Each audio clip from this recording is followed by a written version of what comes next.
I read a story this last week about a guy named Tom. Tom is just a really nice guy and a really good salesman. And matter of fact, he was an award-winning salesman for his large company. And one day, an opportunity came up for him for a manager job in his company. And because of his track record, being so successful and just being nice, they thought this is going to be a great fit. And so they promoted him to manager. And within 6 months, his team was really struggling. And when they started to dig into it, the answer was they discovered his team didn't trust him.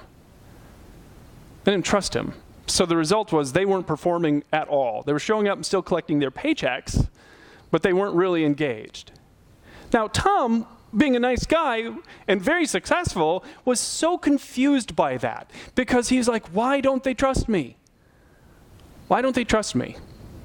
At some point in your life, it is highly likely, if it hasn't happened yet, that it will happen to you, that you're going to ask that question, why don't they trust me? Why doesn't my boss trust me more? Why doesn't my spouse trust me more? Why don't my parents trust me more? Some of you are like, well, I know that one. So why don't my friends trust me more? Tough question. Really painful when you have to ask the question. Really painful. And it's really important too. Stephen Covey, the famous author, said, trust is the glue of life.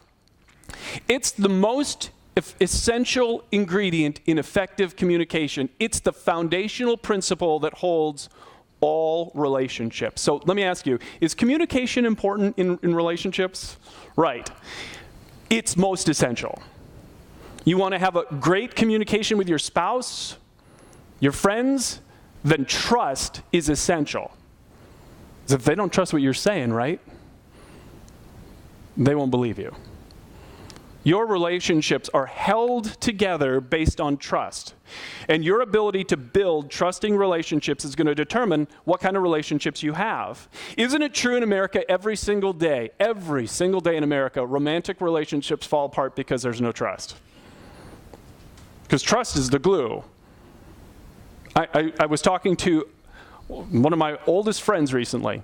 He recently broke up with his fiancée. We were just talking, and he told me that he broke up with her, and I was so shocked. I'm like, why? And he said, I just didn't trust her anymore. And when trust was gone, the relationship was over. Every day in America, parents struggle with teenagers because they don't trust their kids, and kids don't trust their parents. And because trust is glue and holds those relationships together, when trust is missing, the relationships fall apart. Every day in America, people lose friends. And I've heard the pain of this when I've had people in my office over the years saying, why did they walk away from me? Why aren't they my friends anymore? Why? I don't understand. And if you could get the truth from them, they would be able to say, I just didn't trust him anymore. And his trust fell apart, the relationship fell apart. Trust is glue, it holds it all together. And all of you are smart enough to know the truth of this sentence right here, right? Trust is a delicate thing, isn't it?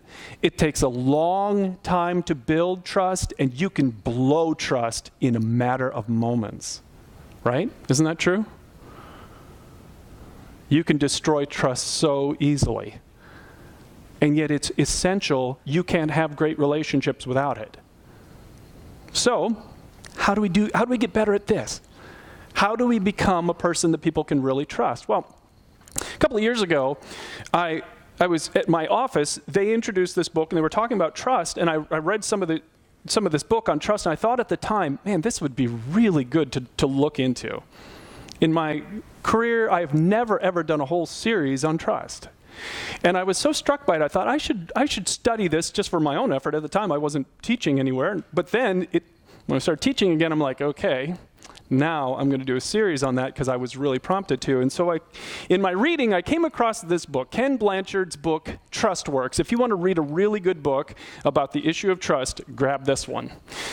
So you don't have to read it because I'm going to explain it to you over the next 4 weeks. But if you want to read it, you can. And he does a great job at explaining in the book there are 4 components to trusting relationships.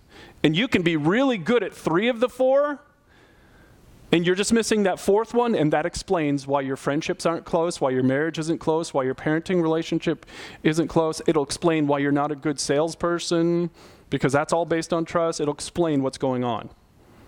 And so as we go through these 4 over the next 4 weeks, there are going to be some of them you're like, well, this is good. I don't know why people don't trust me. Well, it's because it's not the only one. All 4 components have to be in there for you to be able to build these trust in your relationships. And any of these that are missing or weak are the relationships are going to be suffering, and they're going to fall apart. So it's not just one component. And he does it in this wonderful little way where it's A, B, C, and D. And so each week we're going to take another letter and go through it. And this will explain, if I could talk to my friend, and I will be talking to my friend, like, why do I struggle with trust? Or if I could get to my friend's fiance, ex-fiance, if she didn't choose to break up this relationship. Chances are today, wherever she is, she's brokenhearted. Because she thought this was going to end in marriage, and now she's sitting there, wherever she is, saying, why doesn't he trust me? And if only I could find her and sit down and she would listen, and we could say, here are the elements of trust. And if you can identify which one of these is missing in your relationship, you could repair that. So this is so important. So we're going to start with the first letter, letter A. He says is the word able. So if you are able to get things done, people are going to trust you. It's only one aspect of trust, but it is a really, really, really important one. If people view you as competent, they're going to trust you more. If they don't think you can get stuff done, they're not going to trust you. So just think about how much everyone's career would go better if anytime something really complicated came up at your work, they were like, oh my goodness, let's give this to Jim, because your boss was like, I know Jim can get this done. Man, wouldn't it be great if you were the first person they thought of when something like that, some of you are like, I don't want it anymore. No, don't ask for any more. Some of you are like, no. But the principle, of they just turned to you first because they trusted you so much. That's what I'm emphasizing. So are you viewed this way at your job? Like, yeah, they're going to get stuff done. Is that how you're viewed? And are you viewed this way in your home? Are you viewed this way in your home? Yeah, they're going to get stuff done.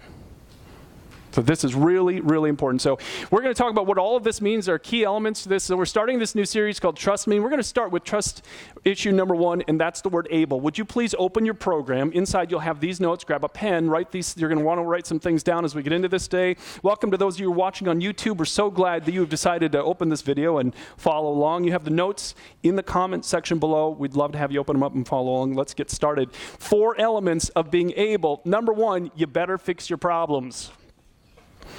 If you want people to view you as competent, then you have to fix your problems.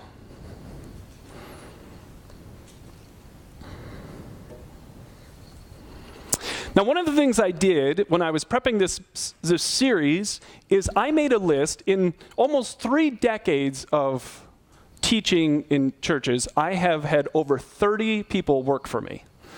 Now, so I made that list. I made every person that has ever been one of my employees. And I started thinking through all of them over the years. Some of them I trusted at the highest level.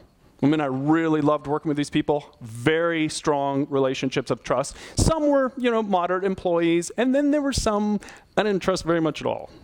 Typically, in that group, they didn't get to stay in their roles for long. Now, I wish I'd have known what I'm about to teach you in this series back then, because it would have really helped them. I didn't know. I wish I could have had these conversations with them when the relationship was struggling, because I could have given them, here's why I'm struggling to trust you. And many of the things in this series, I wish I could go back and say, here's why. So one of the relationships that really fell apart had to do with this one. There's this employee that I had, and very high responsibility level, and I couldn't trust this person to fix problems. Not only did they not fix any of their problems, eventually all of their problems became my problems. And I had to intervene over and over and over again to fix this person's problems. And there was a point I reached in my frustration, because I was super busy, that I'm like, why am I paying you? I'm fixing your problems. Give me your paycheck. right? So you get to that point, and trust falls apart. When you are dealing with someone, some you have people that you work with like this. It's like, oh no, I have to work with them today. It's like, drat, because now I know I'm going to have to do more, because you can't trust them to get stuff done. And isn't it true? No, this may be discouraging. I hope it isn't. I hope it's not discouraging. I hope you understand this already. I hope you understand that life is a series of problems, right? You understand that, right? I'm sorry if that discourages any of you. It's like, what? I didn't know that? Life is just a series of problems. What I didn't know when I was younger, when I was really, really naive and getting started, is I did not know how many problems come with success. That I didn't know. I had this naive idea that someday, if the church was really, really big, that it would be so much easier to lead because there'd be so many less problems.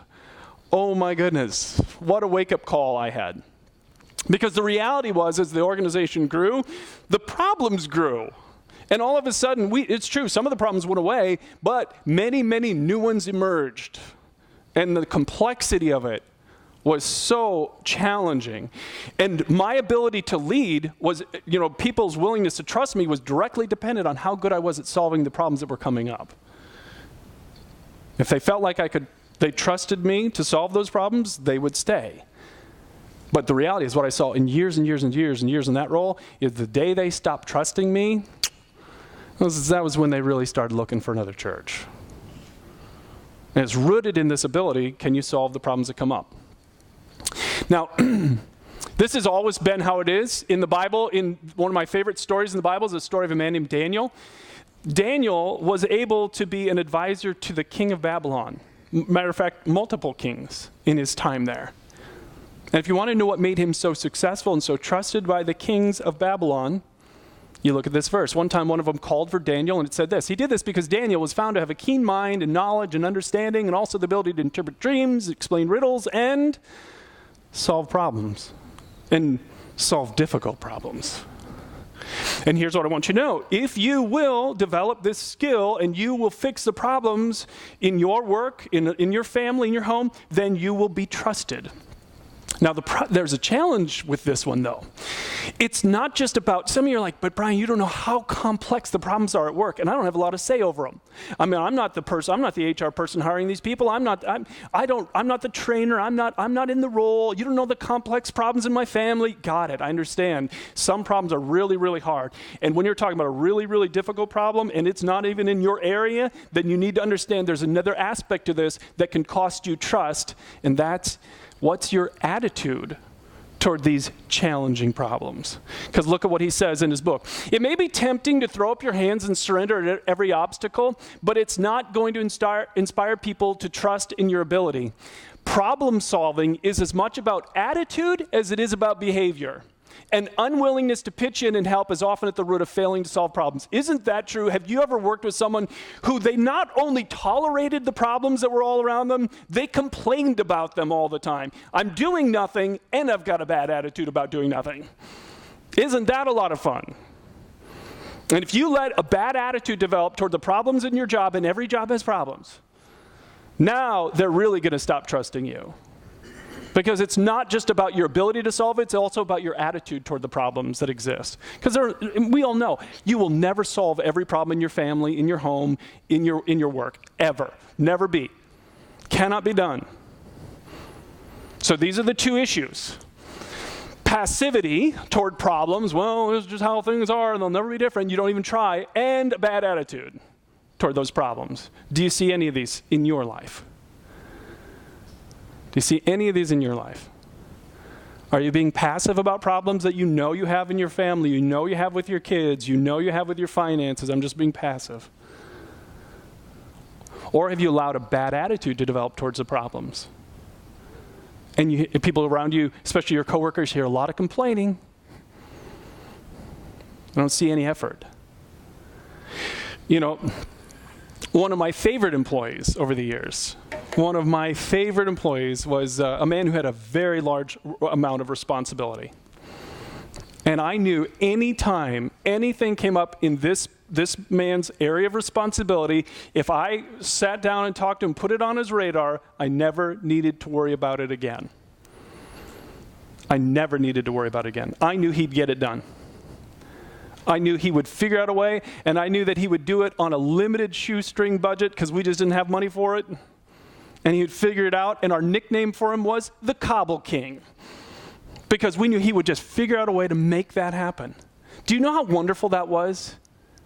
You know how wonderful it is to work with someone like that? You never even have to worry about it. It's in their area, you put it on the radar, they're done, and you can trust them. Now, are you that kind of person?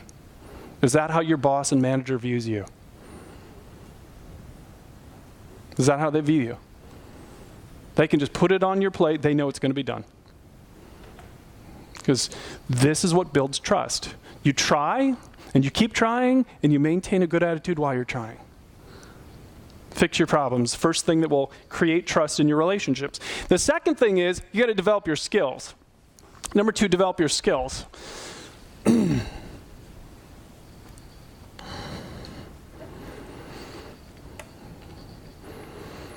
Competent people are always developing their skills. They never reach a place where they think, well, I know everything I need to know.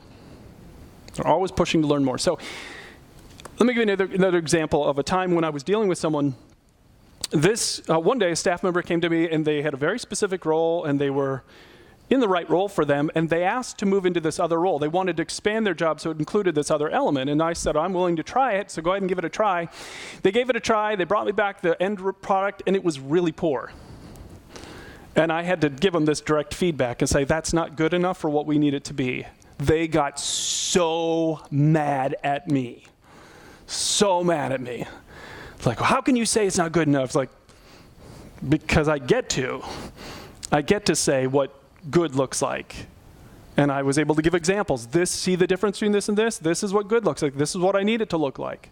And then I finally had to have the conversation with them where I said, listen, the people who do this for a career, they've gone to school for 2 or 4 years to be good at this skill. I said, have you ever taken a class on it? No. Have you ever read a book about it? No. Okay. I said, so I need your skill level in this area to rise. So you're telling me you really want to do it. I said, do you want this? I will go to the board. I will ask for permission. I know I can get it to pay for you to go back to classes. Because this would be valuable if you learn this skill and you could bring it to the church. You would make it so much healthier. If you want it, I will pay for you to go back to school so that you can learn this skill. And she said, I don't want to do that. I said, then you don't get to do that. And I was much kinder than it sounds right here. I was much nicer. But it was that direct. And they got so mad. It's like, this is just the reality in the world we live in. Your skill level in many areas of your life determines how much people trust you. If you're highly skilled in that area, they're going to trust you. If you have very low skills in that area, they're not going to trust you. And you can be mad about that all you want, or you can do something about it. Because the reality is, skills can be learned. I am, like every one of you, skilled, highly skilled in some areas, terribly incompetent in others. There are all kinds of things you should never ask me to do for you because I have no skill. If you have something going wrong inside of your body, you're on your own, because if I have to do an operation, things are coming out that shouldn't be coming out, and you are going to be in trouble, probably dead, because I have no skill in this area, and I don't want to be. I don't want any skill in that area. I'll let people who are skilled in that area. You trust them, not me, right? If you have fashion questions, don't come to me. I am not the fashion expert, right? I have no skill in that. I can match my socks. I buy what people tell me looks good, and that's what I wear. So if you ever like something I'm wearing, 99% sure it wasn't me who picked it out. Okay? That's just not my skill area. And I have zero interest in developing it. Zero. I got people that know it, so I just ask them. And don't you ever come to me because you want my input on hairstyles. Because for 20 years, that was my hairstyle, and none of you are my friend, by the way. None of you. Because you let me wear that hair for 20 years, and you never said anything. 20 years. 20 years of that, right? I'm not skilled. These are areas where I'm not skilled. Yeah, how can you say that you care? You don't. You clearly don't. So skill is the ability to do something well that's recognized by others as something you do well. American Idol TV show would not exist if only people understood that, right? The funny part, the first part where bad singers get on there because they're convinced they can. I'm a great singer. I'm the next whatever. Well, no, you're not. But you think you are. Your skill is only a skill if it's something you do well and recognized by others. And again, we could put so many things. There's so many people so skilled in mechanical issues, planning, managing money, conflict resolution. We could put so many things on here. But there's a problem with skills. And actually, let me show you this verse. Take a look at this. Do you see someone skilled in their work? They will serve before kings. They will not serve before officials of low rank. That's really important. What the Bible says is, as your skill level goes up, you'll get more opportunities. And if you raise your skill really high, you will get great opportunities because people will trust you. Even the king will trust you. You see how they're connected? Skill and trust go hand in hand. If you raise your skill level, it will give you more opportunities. But there's a problem with this. And the problem was, and I admit, I've never spoken about this next thing. Never. Because I don't understand it at all. None. There's no part of me that gets this. But there's a Stanford professor who has been studying, she spent decades studying achievement and success in college students. Why are some college students so successful and some just, they ain't making it? She wrote a book about it. It's called The New Psychology of Success. And in the book, she said, here's the reason. You want to know why some students just thrive, accomplish so much, and why some students just kind of plateau? She said, it's all about your mindset. She said, there's two mindsets that exist in America today. There's the growth mindset and the fixed mindset. The fixed mindset, she said, is defined by this. My talents are fixed. They're just not really changeable. This is as good as it gets right here. Not going anywhere from here. No point trying harder because I really can't improve it anyway. I don't understand those sentences at all. There's no part of me that thinks that's true. But the reality is, and based on her study and research, and many of you know this, some of you actually would, if you were honest, say, yeah, I got that mindset. And the result of that is, of course, you don't push to develop any skills. But she said the growth mindset is what you need. It's you believe your talents are developed through effort, and you welcome a challenge. You actually get to the point where you welcome a challenge. I love that slide. Like, bring on the bigger challenge. Because I'm not tapped yet in my skills. There's more I can learn. And this is the growth mindset. So my question is, which one of these mindsets do you have? Which one of these mindsets do you have? The Bible would say the growth mindset is the only one that you should actually develop. Take a look at this verse. It says, if the axe is dull and its edge unsharpened, more strength is needed, but skill will bring success. So all of a sudden he's talking about an axe, and then he starts talking about skill. Now, if you've ever tried to chop anything with a dull axe, that's not a good or very productive use of your time. And so what's the antidote to a dull axe? A chainsaw. No, that's not it. They didn't have them. Sharpen the axe, right? Sharpen the axe. If you sharpen the axe, you're going to be more productive. And then all of a sudden, without saying anything, he transitions right into skills. Sharpen your skills, and you'll be more successful. Because we don't live in a fixed world. And you are not capped off. The skills you want to develop, you can develop. There are things you can learn that will make your life so much better if you learn them. I mean, someday, maybe I will do this. I am not promising this. When I was moving a couple of years ago to the house that I'm in now, I found a box full of my cassette tapes from me preaching in the early 1990s when I just got started. It was a big box. I threw all of them away except for 3. I kept a random sampling of 3 of my early messages from the early 1990s. Not a lot of demand for these things. I've only listened to them a few times. I really can't make it very long through them because they are so bad. When I first started out, my skill level was blah. So someday, maybe, if I find the box that they're in and find a cassette player, I'll play a little bit and you will see what I'm saying. Skills can improve. I am not where I was. I'm not where I was. My skill level has gone up. you can improve the skills in your life. So the question is, again, what skills do you need to develop? I was online I love researching this, so I was reading online, and I came across one guy who said, these are the 7 skills that you absolutely need to be effective and successful at work, no matter what your job is. All of them are skills. Every single one of them can be developed. Is there one on there that strikes you?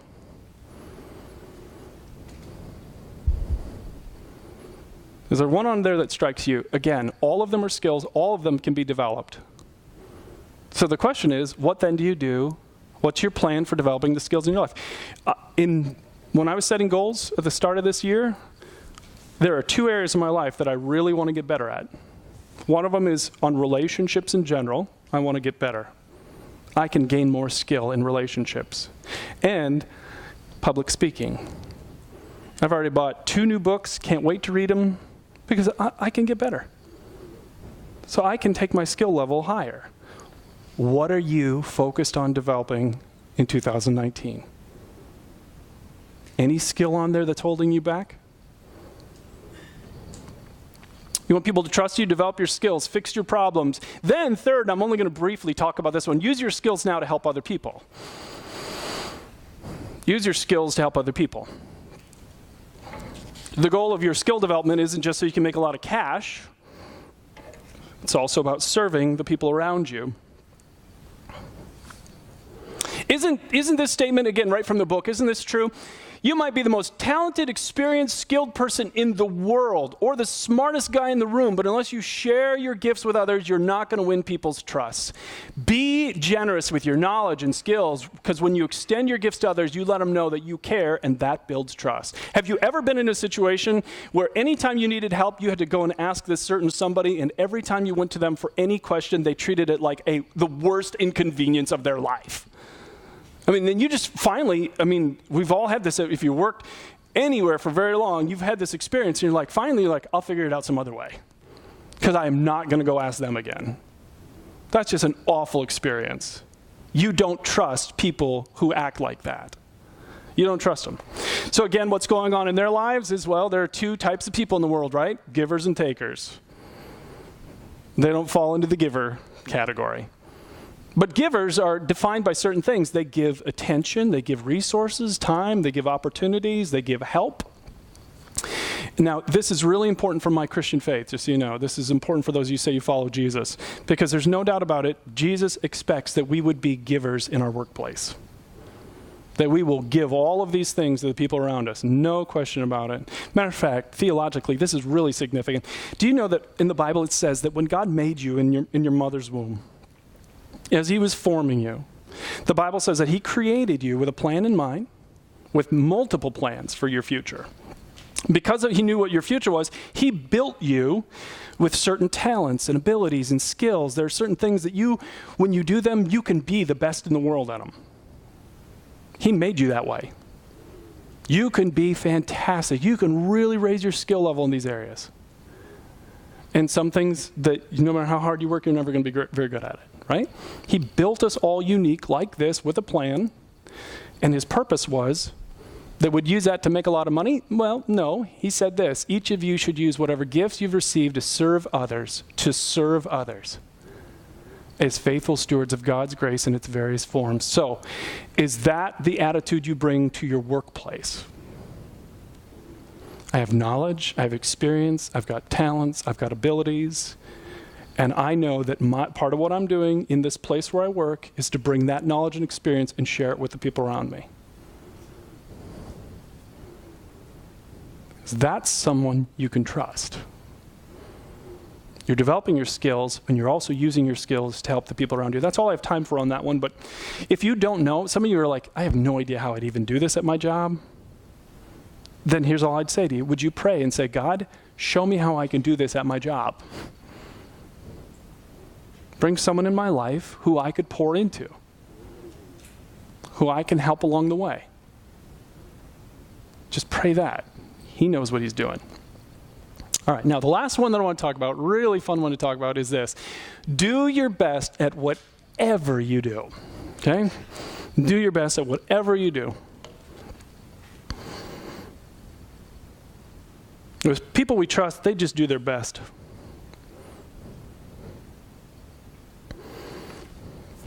It's ironic, of course, that I have a typo in that sentence, because if you notice, the very first word says be. Scribble out the be, write do.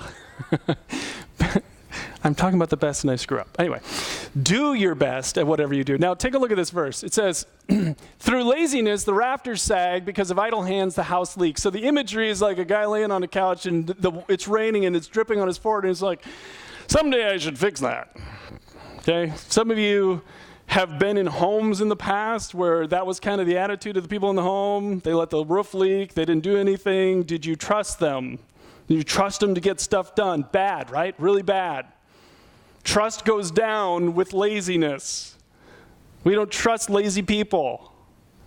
So many experiences with this one.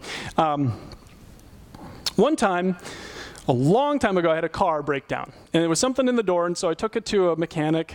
And the mechanic fixed the problem, gave me the car back, paid the bill, drove it for a few months. A few months later, that same problem happened again. So I'm like, doggone it, now I got to pay for this thing again. So I took it to a friend this time. My friend went into the door and discovered that the person who had fixed it had simply put a piece of duct tape around the problem. And of course, that had just broken down. My friend fixed it in 5 minutes with one screw. One screw. Do you think I ever went back to that mechanic again? Why? Because we don't trust lazy people. If you're not going to do the best, I mean, literally, you got an electric drill, you got a screw. I mean, really. It took more work to get the duct tape and to wrap it around than to actually fix the problem. We don't trust people who cut corners like that. We don't trust them. Blanchard said, some people spend their whole lives skating by, phoning it in, taking half measures, settling for passing grades, but unless you're good at what you do, people won't trust your ability. Isn't that true? Unless you're good at what you do, people won't trust your ability. It's like those commercials right now that are making fun of this. That guy comes in and says, are you guys good at brakes? And he says, we're okay. You seen that commercial? It's like, yeah. You bringing your car to him? You know, what's their slogan on the commercial? It's like, well, we believe that if the brakes don't stop you, something else will.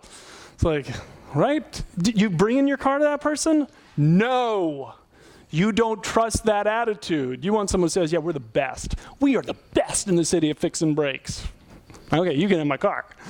The okay guy, he doesn't get to have my car anymore. So this is easy for us to gloss over. So I really want you to think deeply about whether or not your boss, your managers, whoever you work for, trusts you to do your best every day. So here are my questions for you. Is your work ever viewed as sloppy? Will your information be accurate? Do you fail to complete all your assignments? Do you miss deadlines? Can your manager trust you to get it done on time and at a very high level?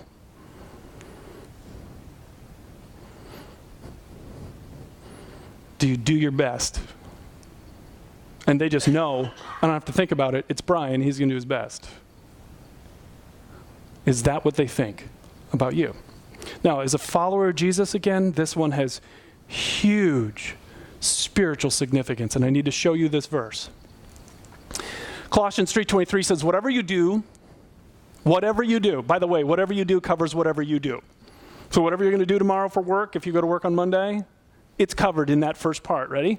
Whatever you do, work at it with all your heart, as working for the Lord, not for human masters, since you know that you will receive an inheritance from the Lord as a reward.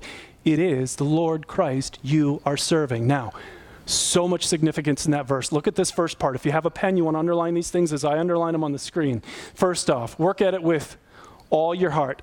How many of you can't wait to get back into work tomorrow because you want to work at your job with all your heart? Okay?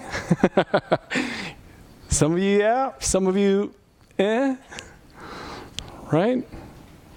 He said, the first thing you bring to work isn't you don't. So many Christians, again, here's what I believe. Christians should be the most highly sought after employees on the planet. If we did what this verse said, that would be the outcome. We are not, by the way. We are not. But we should be, if we just obeyed what the Bible says. So we bring our best. We don't just physically show up, we show up with our heart and our mind. We are fully engaged. He says, well, how do you do that? She'd be like, you don't know how bad my pay is. You don't know how bad my job is. You don't know how bad my working conditions are. I don't know any of those things. But I know what he was talking to. And many of the people reading this verse when it was originally written were slaves. They were slaves. So you want to complain about your conditions? You're not a slave.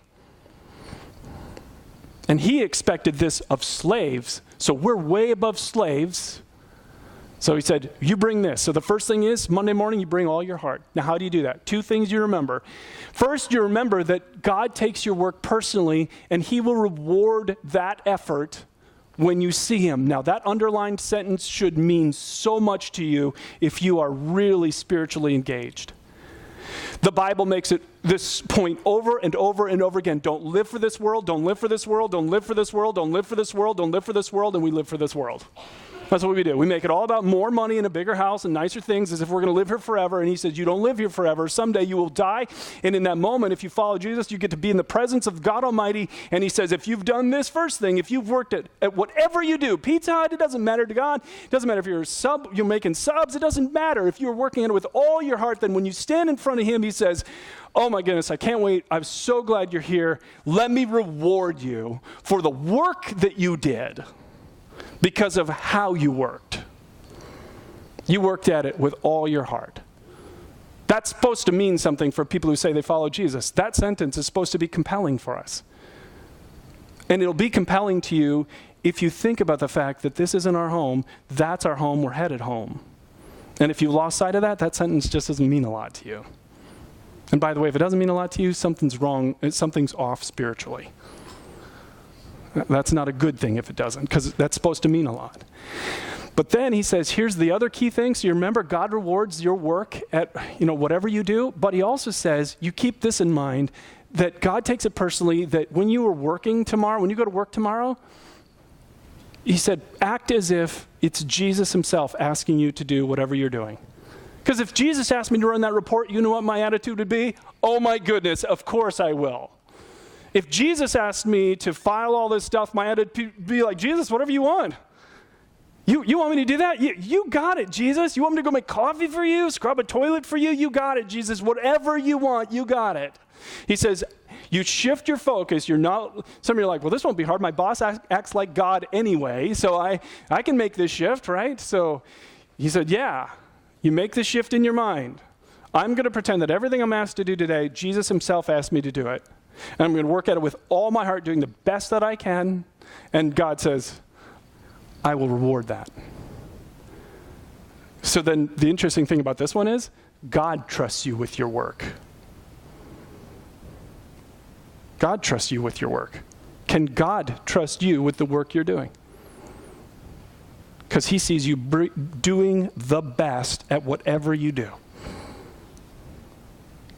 Does he trust you?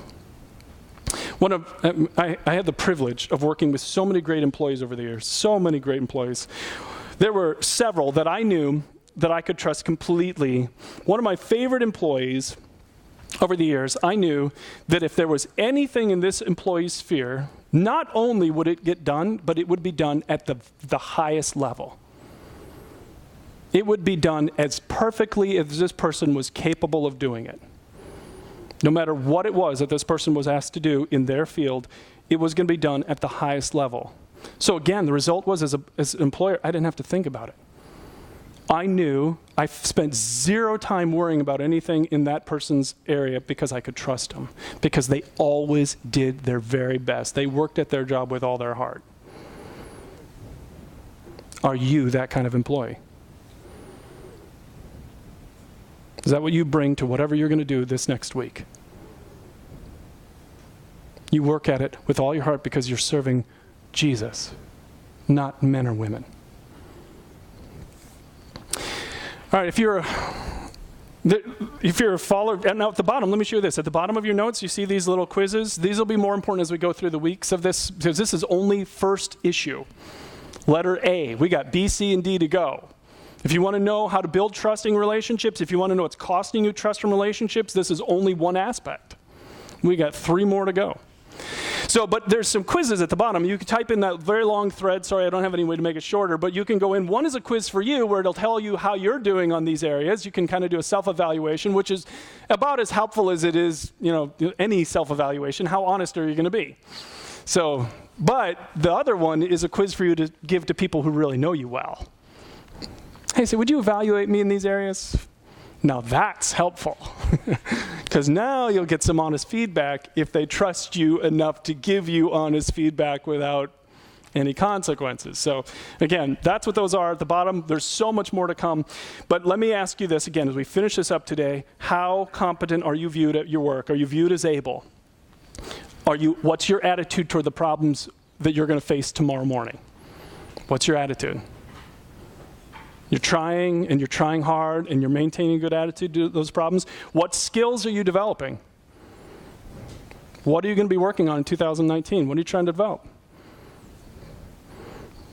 Are you willing to share those skills with anyone in your office or with the place where you work? Are you viewed as someone they all know they can come to you? Because you're going to help. And you're not going to make them feel stupid or bad for asking for help. You bring the attitude of Jesus into your workplace. And maybe the most important of them all, are you really doing your best every day? Are you working at it with all your heart as if you were working for Jesus? That's the kind of person people trust. Let me have you bow your heads as we finish today. One really fun aspect of everything we're going to be talking about is that you have to remember that God wants us to trust him. So everything we're going to talk about in this series is true of God. He doesn't have to develop his skills because he's already perfectly skilled, but he fixes problems. He is able to help with anything going wrong in your life today. Anything. Do you know that? He wants you to view him this way. He is able. There is no problem you brought in here too big for him. And when he is working in your life, it is always for your best. Always. Even when you can't see how that could be true with what you're experiencing, he is always working for your best. And the proof of that is what he's already done in sending his son Jesus into this world. The Bible says Jesus came into the world 2,000 years ago and died on the cross. He was willingly paying on the cross that day for everything we've done that's wrong, so that any human being that wants a new life and relationship with God can have it. So if you want this forgiveness that was paid for by Jesus, if you want a new relationship with God, you can have it with your head bowed, your eyes closed. You say something like this in your heart to him. Say, Jesus, I'm turning to you today. I'm putting my trust in you. I believe that you are able to forgive me of everything I've done that's wrong. So please forgive me and make your home inside of me today. In Jesus' name. Amen. Now, as we finish up today, can I ask you to do one last thing? Take this little card out of your program. Even if I ask you to do it every week, just please humor me. Grab your card, and you don't have to fill it all in every week, but some of you just prayed and you asked Jesus to forgive you. Would you check the box? Let us know what you've done. If you have some of you are like, I hate where I work. I hate it. And you want us to pray for you, just put that down here. We'll pray for you. We have a whole team of people that will pray for you. So if you want to join that prayer team, by the way, just write prayer team on there and we can put you on the list of people who will be praying for the people of the church. So just take a moment, fill this out, and then drop it in one of the 2 offering boxes back by the doors where you came in. Thanks for coming. Hope to see you again next week.